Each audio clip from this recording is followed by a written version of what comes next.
Veamos las flotaciones mediales de cobre con el molino vertical para remolienda. Recuerden que yo recién les decía de que este molino vertical, ¿qué es lo que hacía?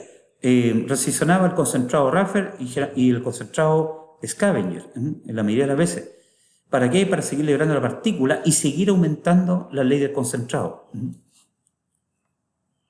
Acá tenemos ese molino acá, que está en figura aquí en foto. Acá tenemos un molino de remolienda de la minera Teck, donde procesan los concentrados. ¿Cuáles son las ventajas del molino vertical?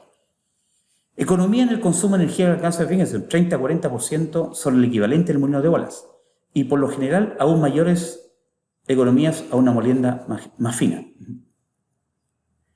Clasificación interna, lo que reduce la sobremolienda. Proceso en concentrados Raffer y Scavenger para alimentar las células columnares.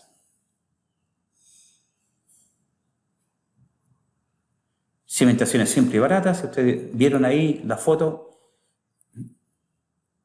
usan bolas de 1 a 2 pulgadas. Generalmente aquí la molienda, o la remolienda mejor dicho, molinos verticales, generalmente se usan más las bolas de 1 pulgada.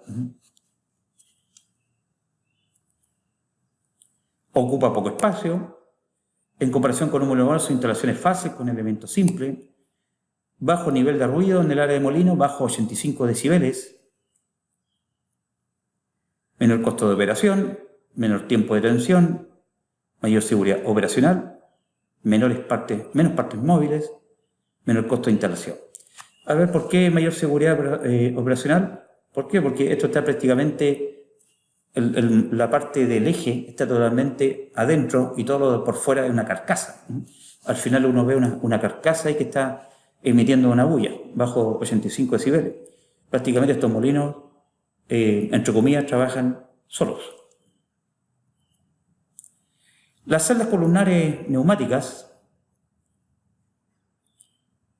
vemos de qué se pueden fabricar o de qué forma. Se pueden fabricar en forma circular con diámetro de hasta 4,5 metros, si es cuadrada hasta 4 metros de lado.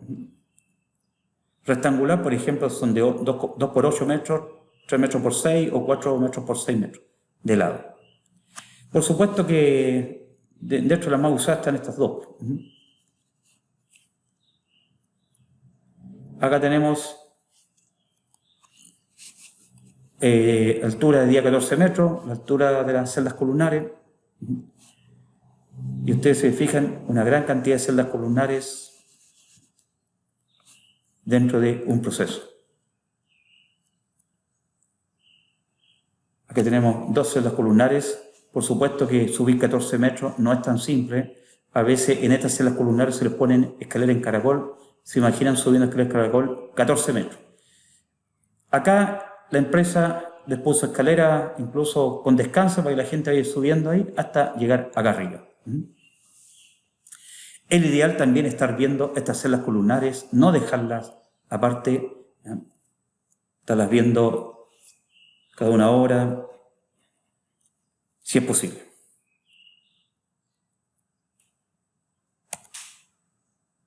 Veamos una celda columnar entonces, en partes. Por supuesto que acá dice alimentación, tal como dice acá.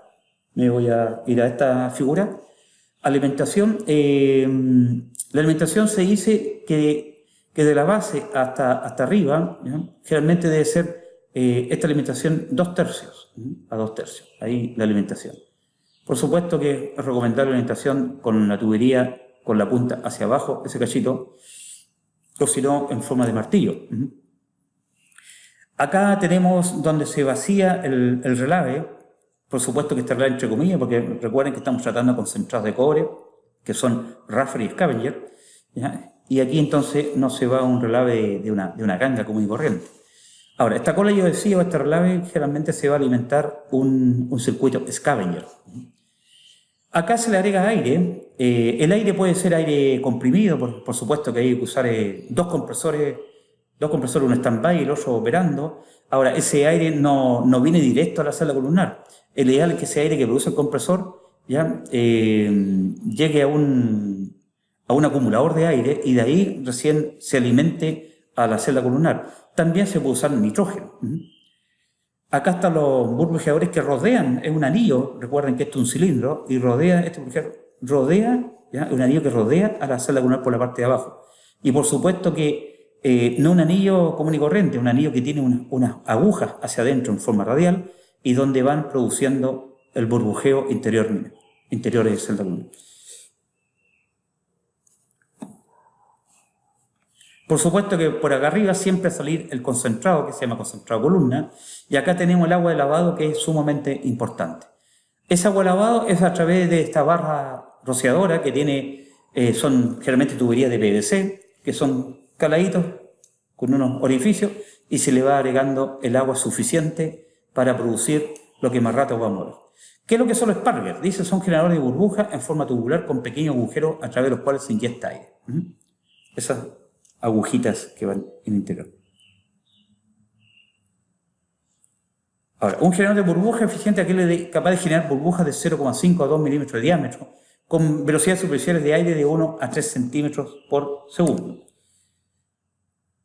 Entonces, en estas condiciones, la concentración hold-up de aire en la zona de colección variará de 15 a 20%. Debemos ver en qué consiste el hold-up. Acá tenemos entonces el inyector de aire. Acá está el anillo y acá tenemos entonces los inyectores de aire y adentro están las agujitas en forma radial que no se ven por fuera, por supuesto, y son las que producen el burbujeo necesario en esta celda columnar. Un poco de agua y ahí hay que pegarle un secado para que no produzca ningún problema en prevención de riesgo.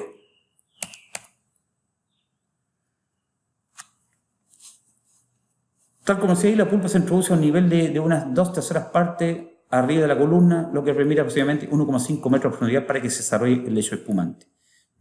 O sea, acá arriba de la celda, generalmente puede quedar una capa o una cama de concentrado de 1,5 metros a 2 metros. Pueden llegar hasta 50 centímetros más o menos la cama de espuma, pero ni menos ni más.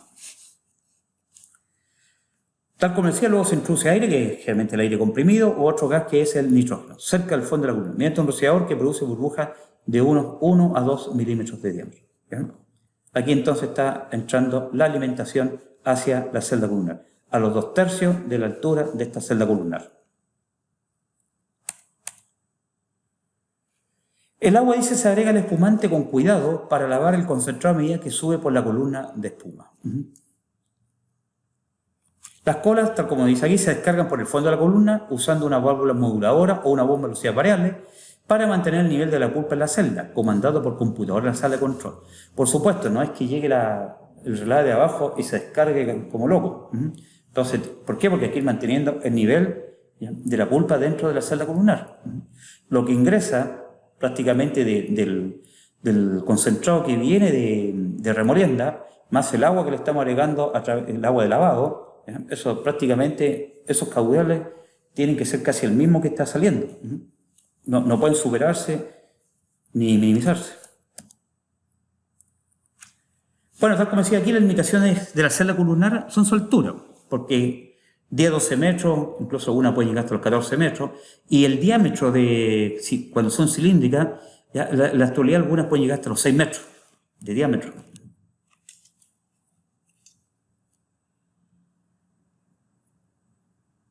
También, como dice aquí, hay que considerar la capacidad de acarreo de espuma y la longitud del labio de descarga de la espuma. Zonas de la celda de columna, tenemos la siguiente zona. La primera zona de limpieza, región dice que se extiende hacia arriba desde la interfaz pulpa-espuma hasta el rebalse de la columna.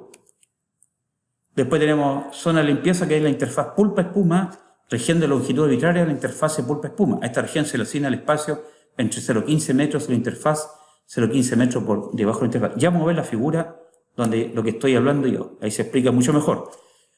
Zona de limpieza, tenemos la fase pulpa, región que se extiende hacia abajo de la interfaz pulpa-espuma hasta la tobera de inyección del material de alimentación. Y tenemos la zona de colección, región que se extiende hacia abajo desde la tobera de inyección o alimentación hasta los difusores. Veamos entonces, ya vimos ya lo que es el sistema de inyección de aire a través de cuáles son los inyectores, y pueden ser cerámicos, tubo perforado, cubierto con lona de filtro y obviamente generador de burbuja, que por supuesto que el más usado. El control de aire en la celda se hace midiendo el tiempo de este en el interior de la misma, lo que en inglés se llama hold down, o sea, fracción de aire presente en la pulpa de cualquier celda de flotación expresada en porcentaje. Se termina implementando dos visores, por supuesto, tienen dos visores en la celda, uno en la parte inferior y otro en la parte superior de la columna, deduciendo que la diferencia de nivel a través de dichos visores debe ser proporcional al aire contenido dentro de la celda. Agua de lavado. Acá aparecen las 4 zonas que hablé recién. Zona de limpieza, fase espuma, esta es una de las más importantes, porque esta es la que está sometida al agua de lavado y la que va a entregar el producto final.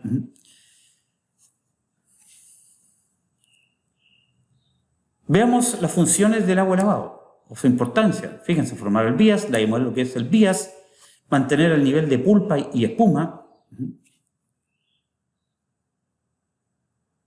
Recuerden que, ¿por qué digo nivel de pulpa? Porque por debajo está saliendo un relave.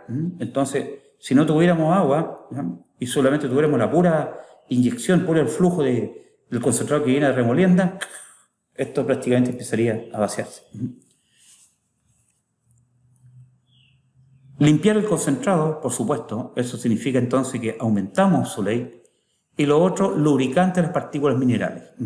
O sea, no se van arrastrando entre ellas y se van por un lubricante. La instrumentación y control, por supuesto que esto se hace desde la sala de control. Tenemos diferentes circuitos de celdas columnares. En este caso, fíjense, la alimentación viene hacia la primera celda columnar.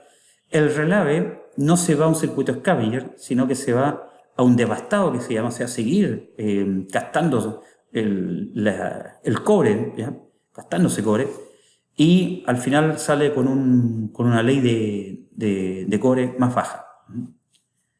Por supuesto que el concentrado, ¿ya?, aquí salió un concentrado final, y este que salió un concentrado ya más descargado, ¿hacia dónde se va? Nuevamente a juntarse con la alimentación fresca.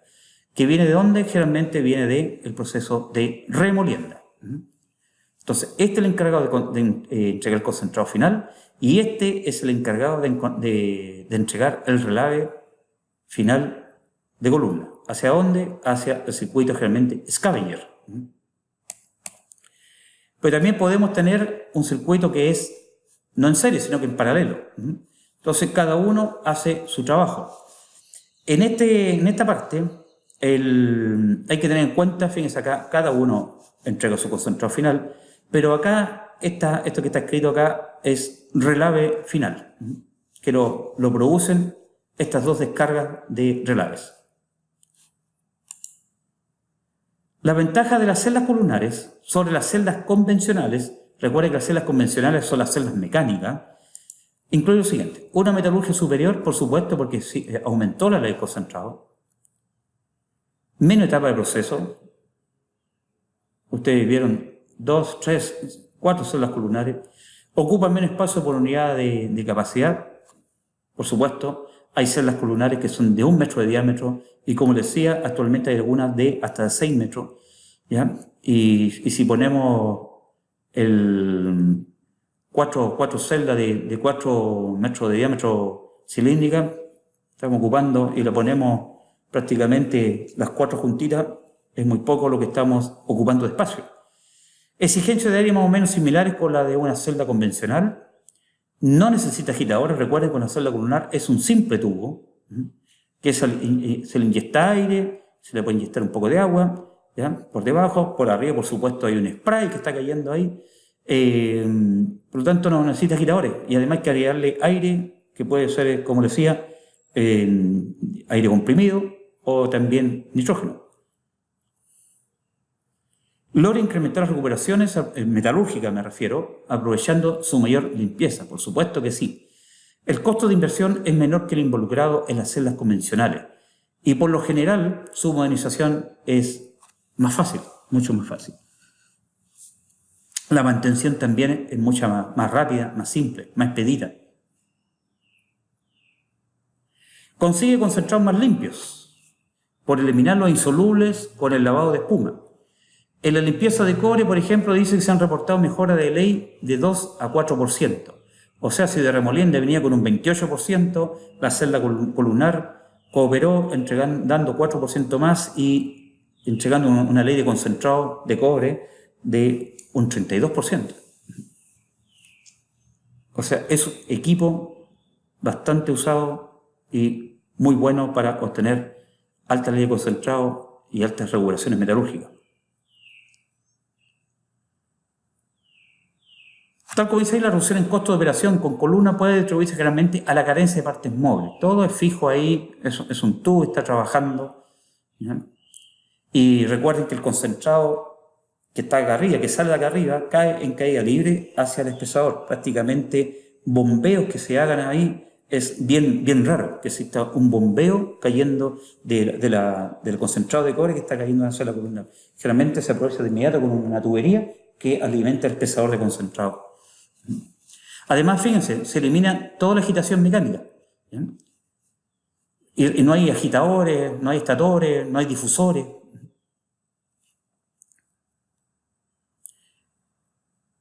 Y el menor costo de capital del equipo se atribuye a su mejor eficiencia metalúrgica y al hecho de que la capacidad de flotación está en dirección vertical. Esto generalmente se traduce en un arreglo más compacto para la planta. La introducción ahora. Veamos lo siguiente.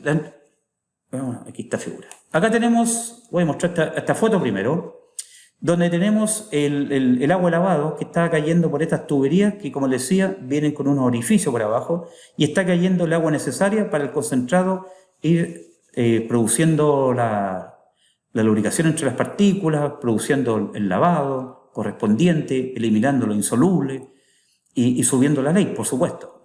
Esta espumita entonces sale muy lavada de acá y por supuesto desde acá hay una canaleta receptora acá adentro que no se ve, sale la tubería a esa altura y se va al espesador de concentrado.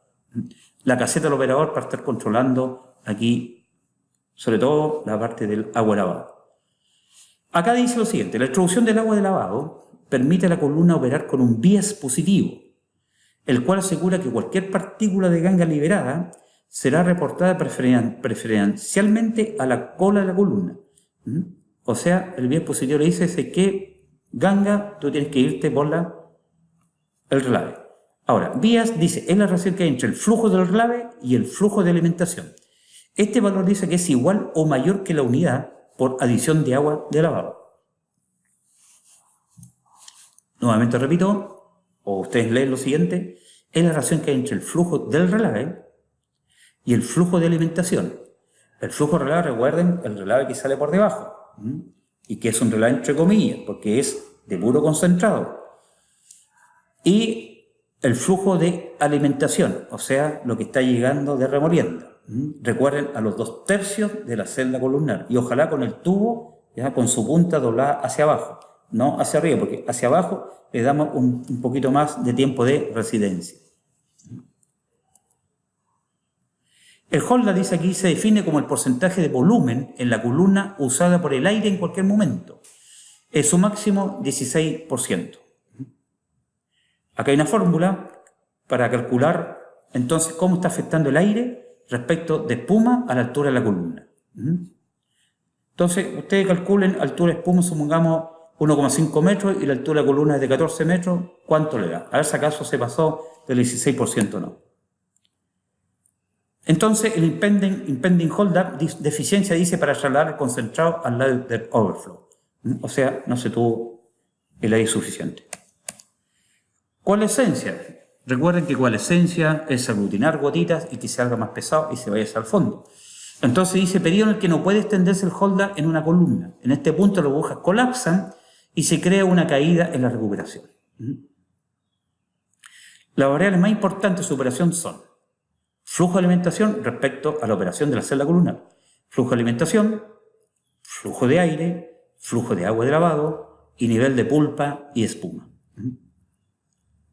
Porcentaje de sólidos, dosificación de reactivos. Y aquí hay un ejemplo de la eficiencia superior de las partículas. Variables de la flotación. Veamos entonces, en primer lugar, el factor mineral. El factor mineral pueden ser varios los factores. Uno, la composición química de los minerales y de la ganga. Su diseminación, si están bien diseminados o no. La dureza. No todos los minerales tienen la misma dureza al salir después de una tronadura. Fenómenos secundarios de oxidación y meteorización. Eso es importante recalcarlo, esos temas, y es importante que se expliquen bien en cursos de geología, o mineralogía o petrología. Impurezas que acompañan a la mena. Finalmente, los antecedentes geológicos del yacimiento y su método de explotación. Para que se den cuenta que el factor mineral también juega una buena pasada. Porque si tenemos, como le explicaba, pirita aurífera con el oro encapsulado, vamos a tener problemas para recuperar ese cobre. La factor cronometría es muy importante. Acá dice que el tamaño máximo para la flotación está cerca de los 0,3 milímetros o 48 mallas, que equivale a 300 micrones. Vamos a lo siguiente. Si el mineral que se va a flotar no es molido hasta el punto de liberación de sus valores mineralógicos, las recuperaciones van a disminuir considerablemente. Pues las partículas que llevan inclusiones mineral de la ganga, productos medios, tienen una flotabilidad inconsiderablemente inferior a las partículas liberadas. Veamos lo siguiente entonces. Este gráfico sumamente explicativo de lo que voy a aplicarle en este momento a ustedes. Fíjense el porcentaje de recuperación y aquí el tamaño de la partícula en micrones. Si uno se posiciona en 50 micrones, está prácticamente llegando a un 50% de recuperación. Si se posiciona en 100% de micrones, también casi el 90% de recuperación metalúrgica. Si ustedes siguen hacia el punto cero, o sea, prácticamente un polvo ya tan fino, las recuperaciones son tan drásticas y se empieza a ir para abajo esa recuperación metalúrgica. Así lo mismo, si el tamaño de la partícula se empieza a hacer de mayor tamaño que 100 ya, prácticamente esto se va abajo. Por lo tanto, lo recomendable es flotar a 74 micrones, o sea, malla 200. Con ello logramos estar entre estos dos límites sacando prácticamente un promedio. Y eso es bastante efectivo y se ve en la realidad. 74 micrones o malla 200, la flotación anda bastante bien, sobre todo para la minería del cobre. Entonces, no flotar menor a 50, no flotar mayor a 100, o no flotar menor a 75, a 74 o a mayor a 74. Pero si nos salimos del rango 74, ya tenemos un rango mínimo y ya tenemos un rango máximo. De aquí no hay que salirse de ninguna forma. Pero insisto, el óptimo 74 micrones. Trabajar ahí es lo mejor. Las lamas. ¿Por qué obtuvimos lamas? Porque justamente dice una consecuencia del pequeño tamaño. O sea, estábamos 50 micrones o nos empezamos a bajar de los 74 micrones que es el óptimo, pasamos a la barrera de los 50 y ya empezamos prácticamente casi a llegar a cero. Entonces quedan partículas muy finitas. Entonces, ¿qué es lo que hacemos? Aumentamos la superficie del mineral. ¿Qué es lo que implica esto? Aumento de absorción y consumo reactivo de flotación, porque prácticamente ya está la superficie del mineral está expuesta a cualquier reactivo. Ahora dice, además interfiere el buen funcionamiento reactivo porque recubre las partículas útiles de tamaño adecuado. O sea, la partícula que venía limpiecita de flotación, ¿ya? La lama le hizo una película encima, ¡pum! Y le dice que tú te vas a ir para abajo. Lo que hace entonces aquí como depresante. O sea, la recuperación metalúrgica la bajan ostensiblemente. La densidad de pulpa, o más bien dicho el porcentaje de sólido, porque uno lo que más ve el porcentaje de sólido, como lo explicaba ayer a través de la balanza Marcy. Entonces nosotros con el tachito cada una hora vamos viendo la flotación primaria, el circuito Raffer, vamos en el acondicionador viendo a cuánto está ese porcentaje de sólido, el cual debería estar no más allá del 35% de sólido. Porque ¿qué pasa? si estamos con una pulpa densa de 40% o sólido más. De esa reducción drástica de la velocidad de la flotación y la disminución de las recuperaciones. Por supuesto, recuerden que tengo una celda donde se le está inyectando aire. Aire que puede ser atmosférico, o aire a través de sopladores, o aire de nitrógeno, o aire de compresores, en caso de la celda columnar. Pero vámonos a un circuito de flotación normal que no sea la celda columnar. Si nosotros aumentamos el porcentaje sólido, la velocidad de flotación ya no es capaz de hacer que las partículas puedan subir hacia arriba y pueden transformarse finalmente en concentrado. Eso es lo que pasa. Tenemos una fricción que aumenta con las partículas. Y por lo tanto, ¿qué es lo que pasa con las partículas? Estas empiezan a desprenderse porque empiezan a chocar mucho, empiezan a desprenderse de la burbuja. ¿Qué es lo que pasa? Nos vamos al fondo de la celda de flotación y entonces se pueden ir hasta el tranque de relaves. Si que estuviéramos usando ese método de depósito. Y por supuesto va a incidir en las recuperaciones metalúrgicas. Factor tiempo de condicionamiento de la pulpa. Generalmente los tiempos en los condicionadores, un minuto es muy bajo. Entonces, para que operen bien los reactivos, la lechada de cal, todo eso, se recomienda estar cerca de la media hora. Ahora, el tiempo de retención de la pulpa en la celda es distinto. O sea, la pulpa dentro de la celda se recomienda que esté entre 8 a 10 minutos como promedio.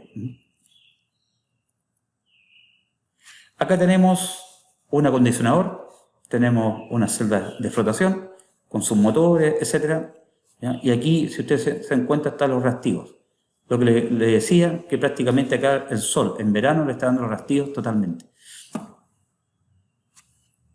Atrás se ve un tambor magnético, porque esta empresa, dos tambores magnéticos, porque esta empresa quería pasar primero la pulpa por estos tambores magnéticos para recuperar el fierro magnético que podía llevar la pulpa. Factor de influencia de pH. En general, la efectividad de todos los reactivos de flotación depende en gran parte del grado de alcalinidad o acidez de la pulpa. Pero la flotación de sulfuro de cobre, ojalá se hiciera entre un pH de 9 a 12. Generalmente la flotación de sulfuro de cobre anda por ahí entre 9,5 a 10, no más. Pero cuando usamos pirita, el ideal es usarlo más allá de pH 10. O sea, pH 11 en este caso. Cuando hay demasiada presión de pirita, conviene flotar pH mayor a 11. Así nos aseguramos de que el fierro no se nos meta en ese concentrado de cobre y nos baje la ley de ese concentrado de cobre. Acá todos ustedes saben la escala de pH y aquí tenemos todo lo que es prácticamente la liciación en pila, por eso que dice ahí copper leaching con ácido sulfúrico. Acá, por supuesto, de aquí hacia allá se incrementa la acidez y de aquí para allá prácticamente ya la pulpa es alcalina, básica o cáustica. Y aquí están los dos tipos de flotación. Entonces una flotación diferencial y aquí la flotación voluminosa colectiva. Por supuesto que aquí también tenemos la liciación del oro con cianuro. Las condiciones alcalinas, por supuesto que las logramos agregando lechada de cal o también, como les decía, cal sólida en las correas transportadores que alimentan el molino de ola. Y aquí están los sacos de cal hidratada. El que más se usa que la cal viva. El control de pH de flotación. Nivel de pH inferior al requerido. ¿Qué pasa? Se dice que hacia el circuito de lechada de cal está expedito para alimentar y aumentar la dosificación de reactivo, sin exceder el límite prefijado, hasta alcanzar valores que se ajustan al rango establecido, considerando que las bombas de lechada de cal estén operando satisfactoriamente. Nivel de pH inferior al requerido. Porque aquí pueden estar operando muy bien las bombas, pero a lo mejor algo pasó allá en el silo, como les decía, donde se prepara la lechada de cal y a lo mejor la bomba no está inyectando lechada de cal hacia el acondicionador o la cal se paró en el silo y prácticamente se está tirando los residuos de cal que quedaron ahí en los estanques con cal. Hay que tener cuidado en eso. Eso siempre hay que estar observando. Lo digo por experiencia propia. La consecuencia en este caso es flotación de especies mineralógicas no deseadas, por ejemplo, pirita, por supuesto. Si estamos trabajando un pH 9,5 con cobre, ¿ya? Y empezó a bajar el pH, la pirita dice permiso. Y se metió entonces en el concentrado de cobre y, como dice aquí, producto de inferior a la calidad requerida.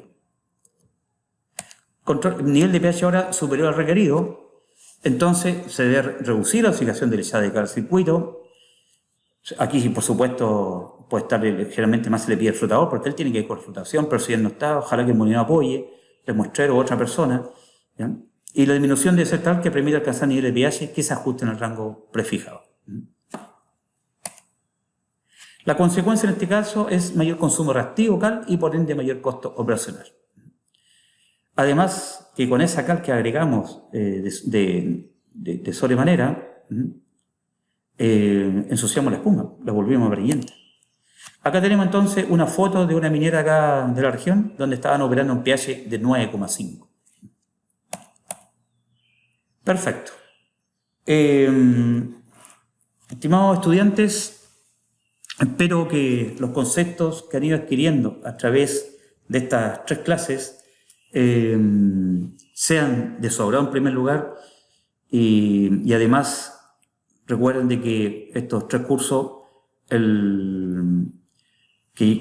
o estas 3 clases que le he hecho a ustedes, que le he dictado a ustedes a través de esta modalidad de video, hay varios temas que a veces no quedan claros por el tiempo de la exposición que uno está haciendo esta exposición, reitero, y no estamos en una sala.